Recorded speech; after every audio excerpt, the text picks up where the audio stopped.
하나님께서는 피조 세계를 창조하시고 그의 자녀인 아담과 하와를 창조하시고 아담과 하와에게 하나님의 법, 하나님의 그 본질에 대해서 말씀하셨습니다. 창세기 2장 16절 17절을 보시면 여호와 하나님이 그 사람에게 명하여 이르되 동산 각종 나무의 열매는 너가 임의로 먹되 선악을 알게 하는 나무의 열매는 먹지 말라. 내가 먹는 날에는 반드시 죽으리라 하시니라 말씀하셨습니다. 우리가 이 말씀을 제대로 잘 이해해야 합니다. 하나님께서 지으신 이 자녀를 그냥 로봇이 아니라 한 인격체로 사랑하시기를 원하셨기 때문에 하나님의 그 법을 아담과 하와에게 알려주고 하나님이 지으셨을 때 자유의지를 가진 혼으로서 그것이 인간이 생혼이 된 것이죠. 그래서 하나님의 말씀을 거역할 수도 있지만 그 자유의지를 가진 혼으로서 하나님을 사랑하기를 원하신 것입니다.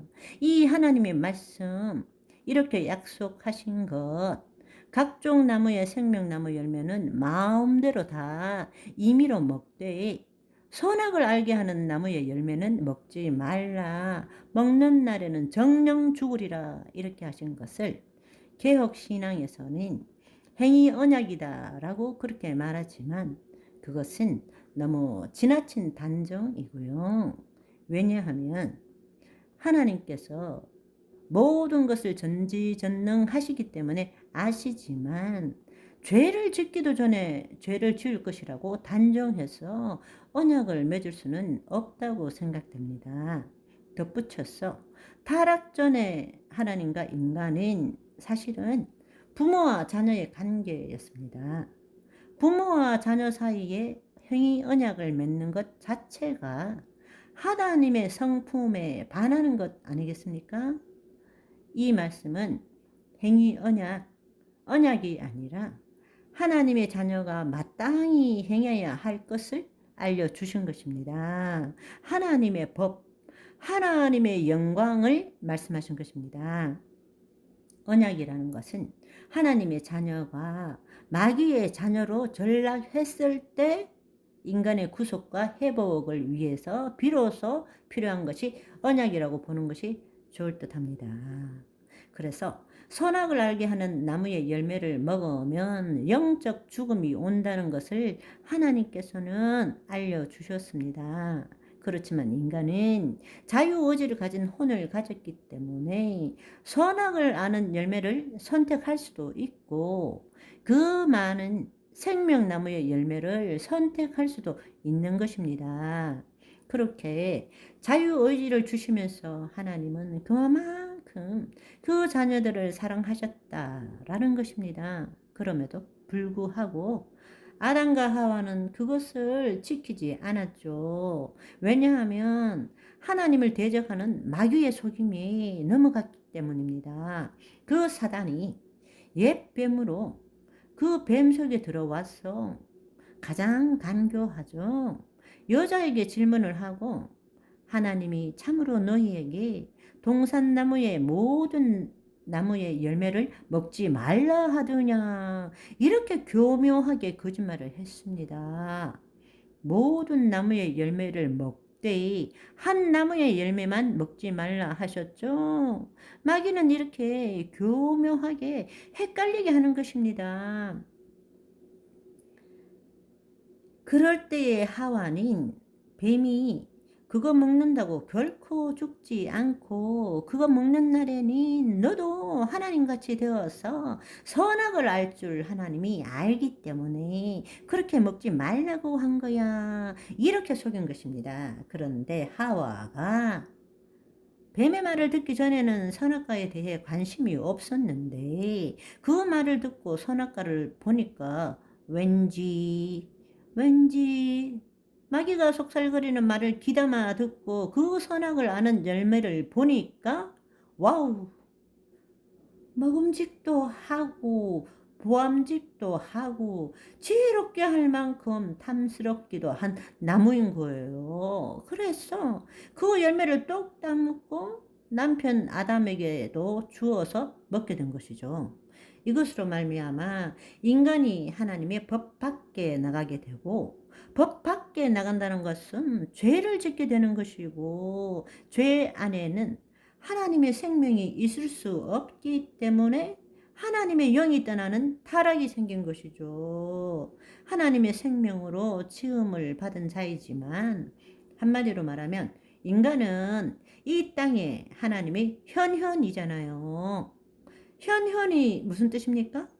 사전에 보시면 명백하게 나타나거나 나타냄이란 뜻입니다. 그렇지만 자유의지를 가진 혼으로 하나님의 말씀 대신에 마귀의 말을 선택함으로 죄를 짓고 마침내 타락하게 된 것입니다. 타락의 결과가 무엇입니까?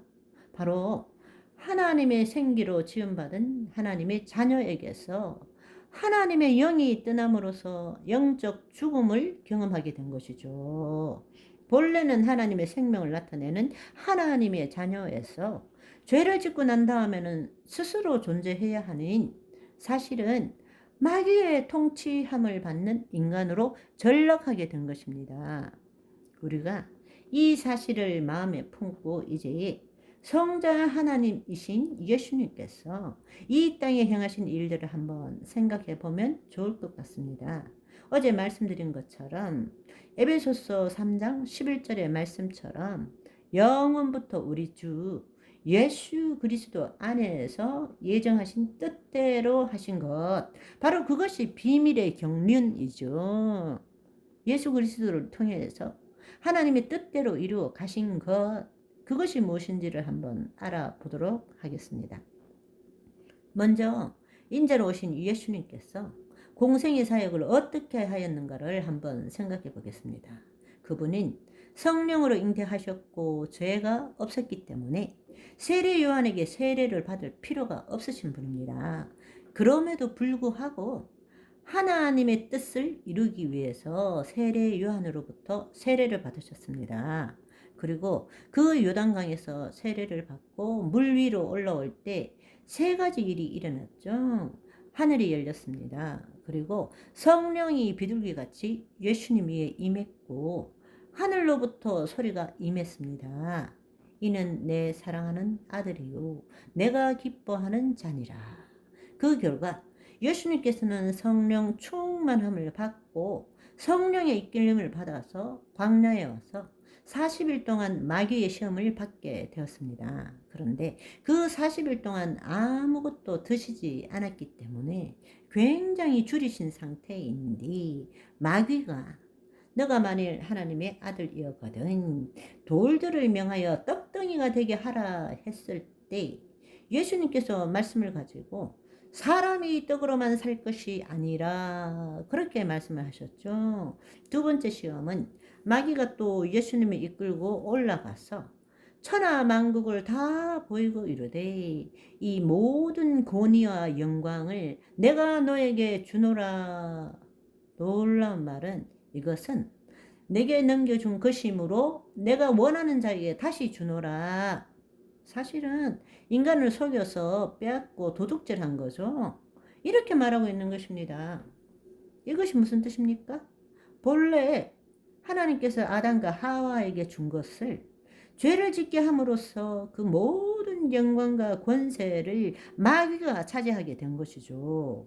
이제 자기가 원하는 자에게 주겠다라는 것입니다. 그래서 너가 만일 내게 절하면 다 너희 것이 된다라고 말했을 때 예수님께서 다시금 성령 충만함을 받고 그 말씀을 가지고 주 너희 하나님을 경배하고 다만 그를 섬겨라 라고 두 번째 시험을 이기셨습니다. 또 세 번째로는 그 마귀가 예수님을 예루살렘으로 가서 성전 꼭대기에 세우고 너가 만일 하나님의 아들이거든 여기서 뛰어내리라. 하나님이 너를 위하여 그 사자들 그 천사들을 명하여 너를 지키게 하리라. 또 그들이 손으로 너를 받들어 너의 발이 돌에 부딪히지 않게 하리라 하셨느니라. 이렇게 하니까 예수님께서 주 너희 하나님을 시험하지 말라 하셨느니라. 그래서 이 세 가지의 시험을 예수님께서는 성령의 인도함을 받고 주의 말씀으로 그 마귀의 일을 무력화시킨 것입니다.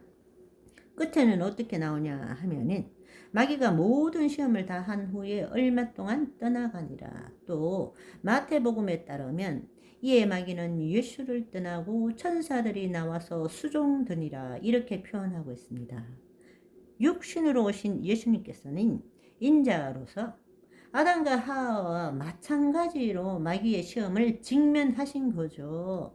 첫째 아담과는 달리 인자로 오신 예수님께서는 성령과 말씀으로 마귀의 시험을 이김으로써 더 이상 마귀가 예수님을 속이지 못할 뿐만 아니라 이제는 마귀의 일을 무력화시킬 수 있게 된 것입니다.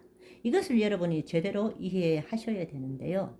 흔히들 예수님께서 마귀를 멸하셨다라고 말하지만 그 말은 마귀를 죽였다거나 마귀를 없애버렸다는 뜻이 아닙니다. 예수님도 재림하시기 전까지는 그 마귀를 쫓아낸 것이지 마귀의 일을 무력화시킨 것이지 마귀 자체를 멸하는 그런 일은 하시지 않았다라는 것입니다. 마귀의 할 일은 아직 남아 있는 것이에요. 예수님은 더 이상 마귀가 하나님의 자녀들에게 어떠한 영향력도 미치지 못하게 하셨다라는 것입니다. 그러나 마귀는 예수님께서 죽으시고 부활 승천하신 다음에 때가 이르러 이 땅에 재림하시기 전까지는 여전히 이 세상에 대한 통치권을 가지고 사람들을 속이고 도둑질하고 멸망시키는 일을 행할 수 있는 것입니다. 저와 여러분의 오늘도 우는 사자처럼 덤벼드는 마귀가 하는 일을 무력화시키는 하나님의 능력이 나타나는 하루가 되시기를 소망합니다.